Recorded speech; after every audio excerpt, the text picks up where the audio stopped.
Hello friends, today we are discussing about the convolution theorem.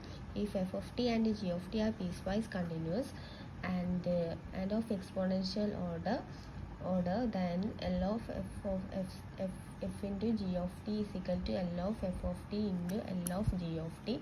If f of s is equal to L of t and g of s is equal to L of g of t, then L inverse of f of x into g of s is equal to f star of g into t, which is equal to 0 to t into f of u into g of t minus u du. We can prove this by let f of t and g of t are piecewise continuous and of exponential order.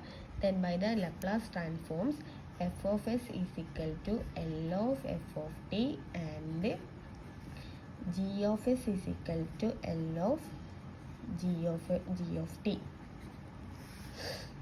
Then there exists for x greater than a for some real constant a. Then by the definition of Laplace transform f of s is equal to L of f of t, which is equal to integral 0 to infinity e raised to minus st f of t dt, which is equal to integral 0 to infinity e raised to minus s epsilon f of epsilon into d of epsilon. Then g of s is equal to L of g of t into Laplace of g of t is equal to 0 to infinity e raised to minus t g of t dt, which is equal to integral 0 to infinity e raised to minus eta into g of eta into d of eta. Therefore f of s into g of s, which is equal to integral 0 to infinity e raised to minus eta into f of epsilon d of epsilon into integral 0 to infinity e raised to minus s eta into g of eta into d eta.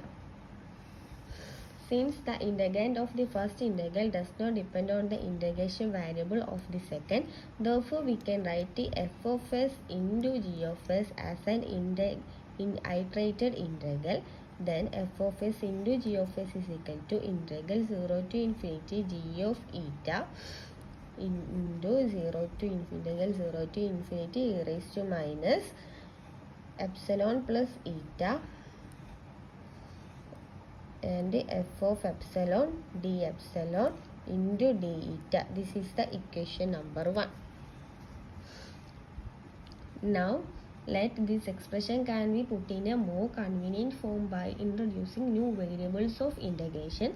First, let epsilon is equal to 1 minus eta for fixed eta, and so that d of epsilon is equal to dt, and for further epsilon is equal to 0 corresponds to t is equal to mu and epsilon is equal to infinity corresponds to t equal to infinity. Then with respect to the epsilon in equation 1, we can write equation 1 is transformed into 1 with respect to t.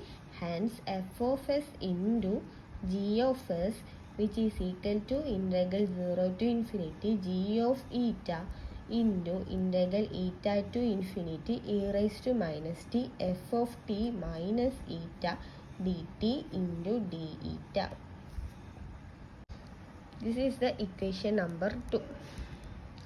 Now next the equation number 2, put eta equal to u, then the equation number 2 becomes f of x into g of s, which is equal to integral 0 to infinity g of u into integral u to infinity e raised to minus t f of t minus u dt into du, which is the equation number 3.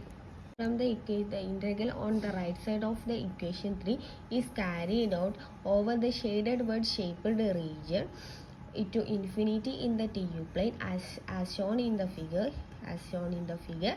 Assuming that the order of integration can be reversed, we rewrite the equation 3 so that the integration with respect to u is executed first. In this way, we obtain that the Laplace of f of t into Laplace of g of t, which is equal to f of s into g of s, which is equal to integral 0 to infinity e raised to minus t into integral 0 to t f of t minus u into g of u into d of u into dt.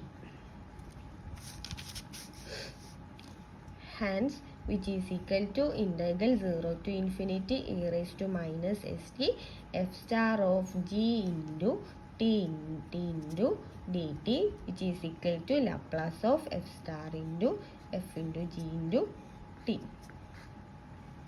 Hence, L inverse of f of s into g of s, which is equal to f star of g into t, which is equal to f into g into t, which is equal to integral 0 to t f of u into g into t minus u du.